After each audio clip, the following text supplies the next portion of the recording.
मुज़ाकरात की जो नाकामी का बोझ है फिर वो पीटीआई के ऊपर आ जाएगा, ये हुकूमत चाह रही है। और पीटीआई ये चाह रही है पहले दिन से मुज़ाकरात की नाकामी का जो बोझ है हुकूमत पे आए या एस्टेब्लिशमेंट पे आ जाए। अस्सलाम वालेकुम नाजरीन, मैं हूं अहमद मंसूर।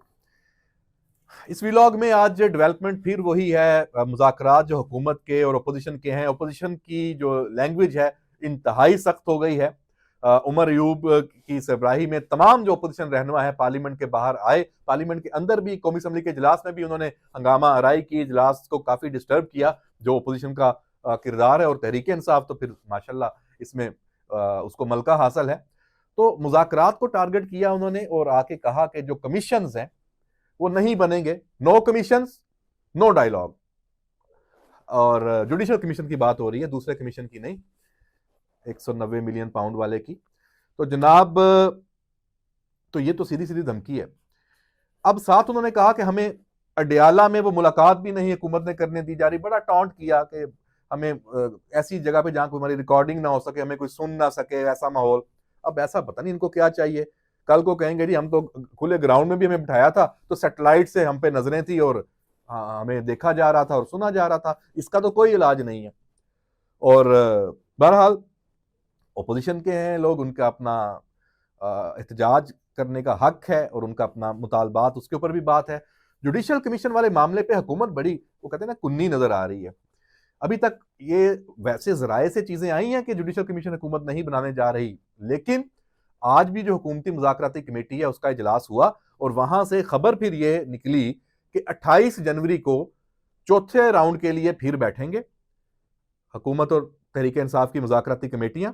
28 जनवरी को बैठेंगी और हुकूमत तहरीरी तौर पे अपना जो जवाब है वो तहरीक इंसाफ की मुज़ाकराती कमेटी के हवाले कर देंगे, जो उन्होंने पहले अपने मुतालबात तहरीरी तौर पे दे रखे हैं। उसका जवाब, उस वो जवाब क्या होगा उसमें जाहिर सी बात है, मैं जो समझा हूं अभी तक के मामलात में, वो हुकूमत उनसे मजीद कुछ डिमांड्स रखेगी कि हाँ हम इस पे बात करने को तैयार हैं, लेकिन इसके लिए हमें ये इंफॉर्मेशन चाहिए जिसकी बुनियाद पे जुडिशल कमीशन कायम हो सकता हो। अभी जो आपने मालूमात दी हैं या जो टीओआर आपने तजवीज की हैं, ये तो किसी जुडिशल कमीशन की उसमें नहीं आते। और मफरूजे कि आप कह रहे हैं कि जनाब फलां लोगों को रिहा भी करना है और सारा उनकी लिस्टें, कुछ चीजें कोई पता तो चले, तो इस पे बड़ा होमवर्क फिर तहरीक इंसाफ को ही करना पड़ेगा।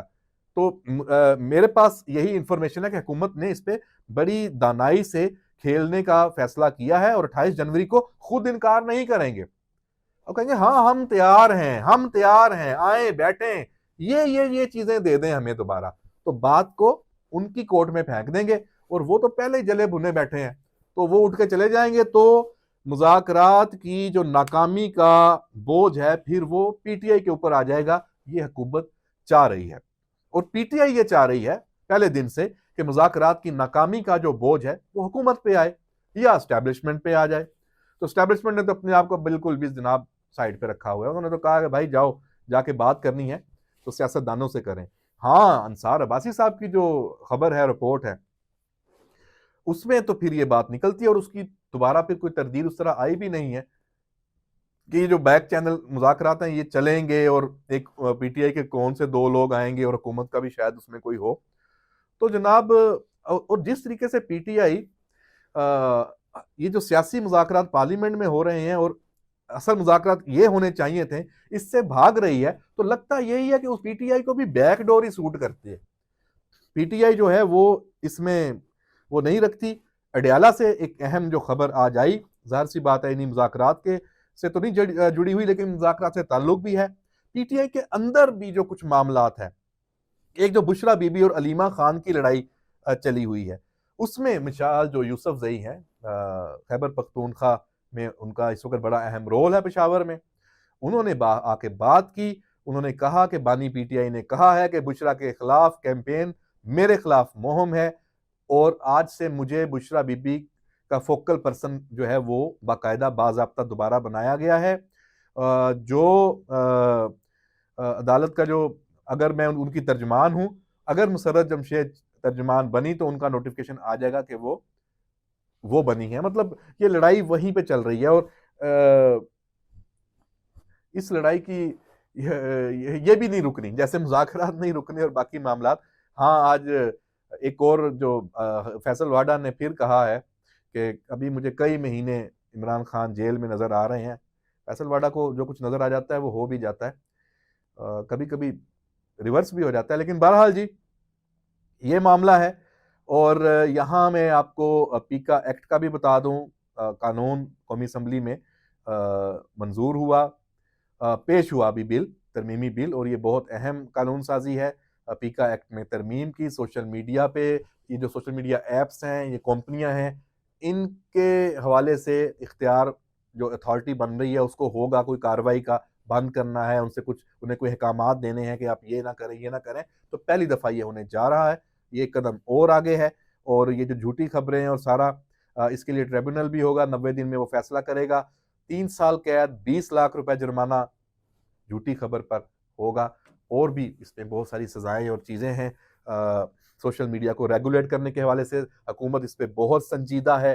तो जनाब देखते हैं कि ये मामला कहाँ तक चलता है आगे। और आखिर में जो मलक रियाज साहब वाला मामला है, वो बड़ा गर्म हो चुका है। और उसमें भी पहली दफ़ा लग रहा है कि हुकूमत, स्टैब्लिशमेंट और अदारे, उन्होंने फैसला कर लिया है कि पाकिस्तान में अब किसी नाजायज़ और गैर कानूनी तौर पे अपना कारोबार इतनी बड़ी एम्पायर बनाने की इजाज़त नहीं होगी। सरमायाकार जो जेन्युइन है वो ज़रूर आए, एक मुकाबले की फ़ज़ा हो। ये नहीं है कि सिवाय मलक रियाज के किसी और को कारोबार करने की इजाज़त ही ना हो रियल स्टेट में और या किसी और शोबे में। तो यहाँ जो इन्होंने पहले पुराने इनके खाते हैं वो भी खुल रहे हैं। लड़ाई बाकायदा शुरू है। यूएई के अंदर बैठ के जो एक नया बहरिया टाउन अनाउंस किया है, उस वाले से भी मामलात हैं। तो ये पाकिस्तान की सियासत और पाकिस्तान में एक समझ लें कि नई और बहुत बड़ी लड़ाई है, उसका ये पेशखेमा है। ये मामला बहुत आगे चलेगा। इसमें जिस तरह चैलेंज किया है, धमकियां दी हैं बराह रास्त एस्टैब्लिशमेंट को, फौज की क्यादत को भी, अब उसमें जुडिशरी भी कह लें, तमाम जो पाकिस्तान में इस वक्त के अरबाब इख्तियार हैं, सबको खुली धमकी दी है कि जनाब मेरे तक ना आए वरना मैं किसी को नहीं छोड़ूंगा। इतनी बड़ी धमकी उन्होंने ट्विटर पे बहुत एक लंबा चौड़ा पैगाम देके की है। और उसके बाद से आप देख लें कि जवाब भी यही दिया गया कि ठीक है जनाब, फिर पुत्र आ जाओ, हम भी देख लेते हैं।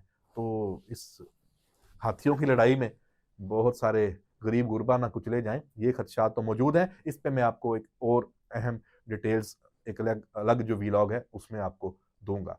इजाजत दीजिए, अल्लाह हाफिज।